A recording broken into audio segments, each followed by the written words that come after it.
The issue of energy has been front and center of late, and for good reason beyond just the immediate concern about rising gas prices. That's just a symptom of the problem. We might consider first actually establishing a national energy policy, something we still don't have 40 years after the startup of that federal behemoth, the Department of Energy. But in doing so, as with the issue of our national debt, we must think beyond today to the generations ahead as we carefully consider just what we support and what we oppose. The production of virtually everything you use in your everyday life, from your home to your car to the food you eat, is ultimately dependent on reliable and affordable energy. And politics have been far too dominant a factor in such a critical area of our economy. So when constitutionalists vehemently oppose the green energy agenda promoted by leftists, we should be careful to define exactly what it is we oppose and what we support. We know that we're sitting right on top of abundant, untapped, and accessible sources of fossil fuels, primarily in Alaska and off the coasts of Virginia and Louisiana, and that new fracking techniques have unleashed plentiful supplies of natural gas despite environmentalists' pronounced opposition.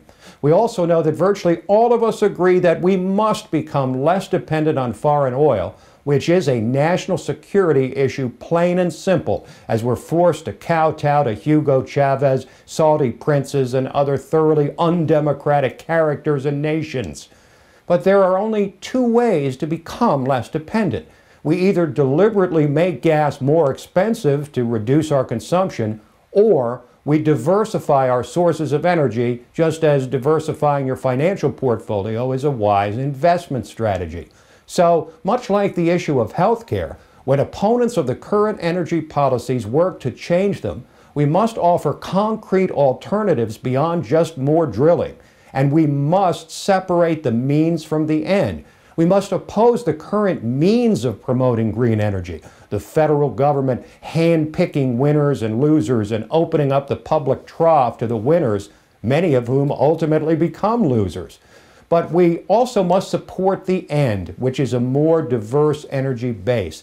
And the proper means to achieve that end, as usual, is not crony capitalism, which is no capitalism at all, but instead, much like the oil industry, unleashing the free market with sensible and generous incentives and industry-wide subsidies to promote interest and competition in biofuels, solar, wind, and other renewable energy sources. If any new technologies can be brought to market affordably and reasonably soon, we'll all benefit. If not, we move on. If there's one word to describe America from its inception, it would be independence. It's the basis for our very existence. And true energy independence means separating the means from the end and promoting the true free market that has set America apart since its founding.